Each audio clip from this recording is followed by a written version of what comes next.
People often ask their financial advisors, "How much do I need to retire safely?" You should know that there's no definite answer to that question.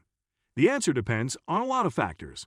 You need to factor in the amount you would expect to earn from interest and dividends on your retirement savings.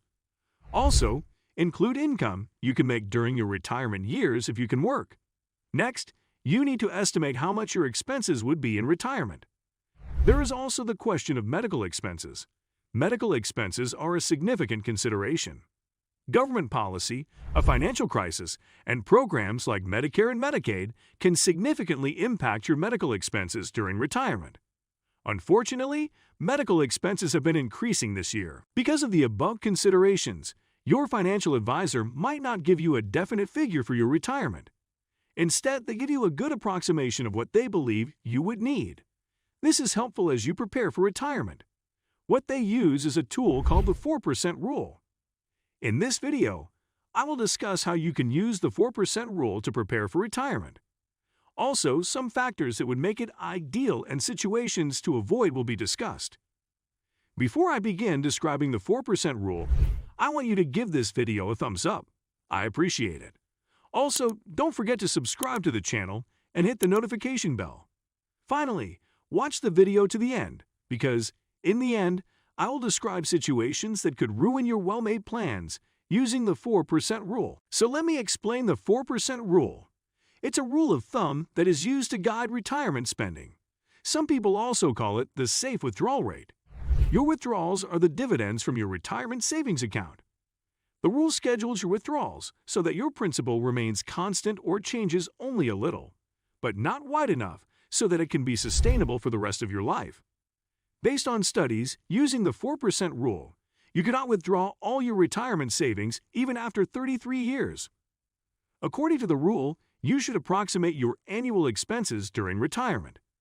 Then your retirement savings will have to be 25 times your yearly expenses during retirement. Then during retirement, you withdraw only 4% of this amount each year.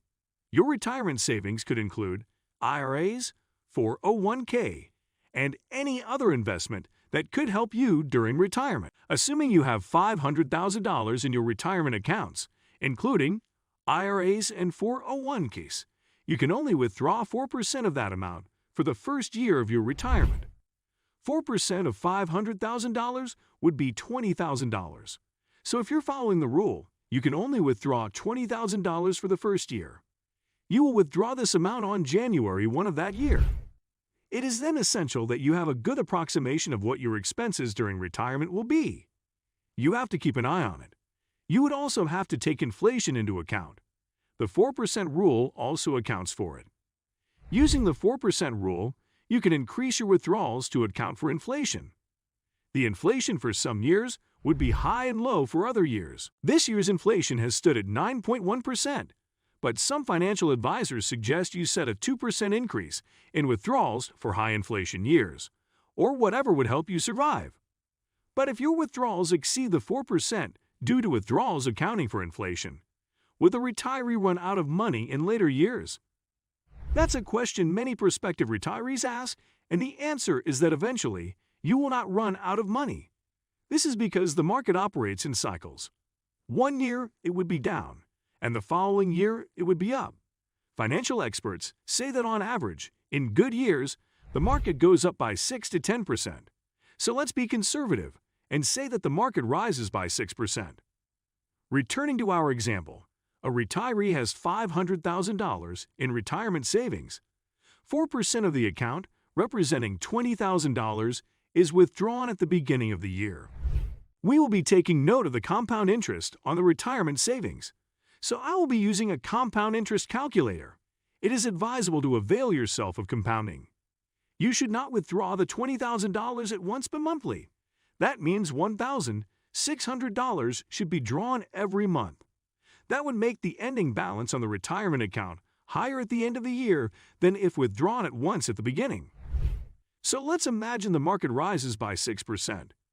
After withdrawing the $20,000, what remains is $480,000. But the rise in the market by 6% means that on December 31 of that year, the balance on the retirement account will be $508,800. You anticipate a lousy year in year 2, so you increase your withdrawal by 2%. So 6% withdrawn means you withdrew $20,400 in the second year. Thus, the ending balance becomes $488,400. But the market then rose 6% as expected. That means at the end of the year, on December 31, the retirement savings account would have a closing balance of $517,704. If you continue this routine for the next 30 years, your net worth at the end of the 30 years would be $787,716.90. If you calculate the difference, you would see that over the 30 years, your retirement portfolio gained over $300,000. Can you see why we say your money can never run out with the 4% rule? Of course, but as always, there are many factors to consider, and this is just a rule of thumb. Are you excited about the 4% rule? If you guys are enjoying this video, which I've put a lot of time, I would really appreciate it if you guys tap the like button and make sure you subscribe with notification on. And if we get 2,000 likes on this video, I'll drop a brand new video next week about the same topic. Now, let's get back to the video. The 4% rule is not the holy grail. There are situations you cannot use it. For example, if your portfolio consists of higher risk assets. The typical retirement portfolio consists of index funds and bonds.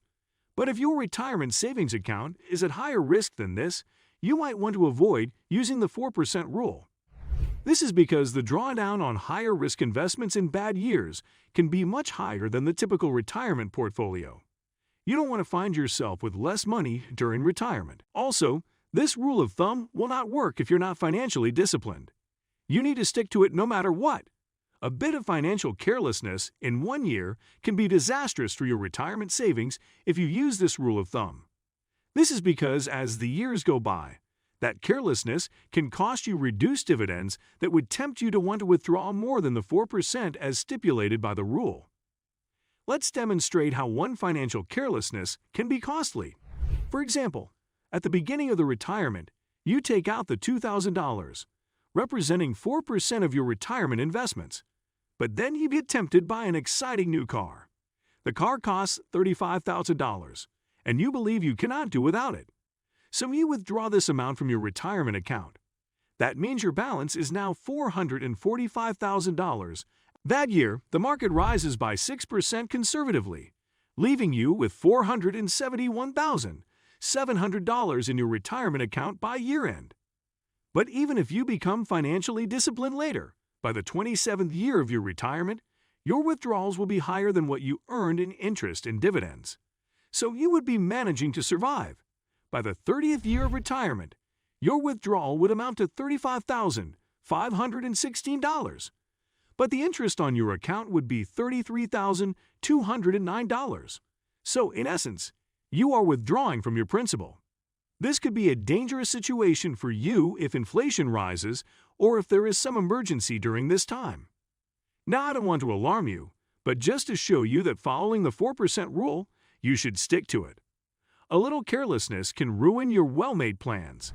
The money used for purchasing the car in the example puts you in a dangerous position in later years. That's why these calculations can be tricky. Some financial experts have stipulated that if inflation is consistently high, as we have seen this year, the 4% rule should be increased to 4.5% or even higher to 5%. Whatever the case, the secret to the rule's success is making sure you stick to it. That will be all for today. I hope you enjoyed the video and learned something new today. I primarily created this video for those contemplating and preparing for retirement. So give this video a thumbs up and subscribe to the channel.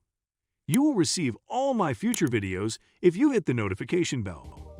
Now, if you want to watch more videos like this, then you need to watch this video right here. This video is one of the best on this channel. You can click on this video to watch further.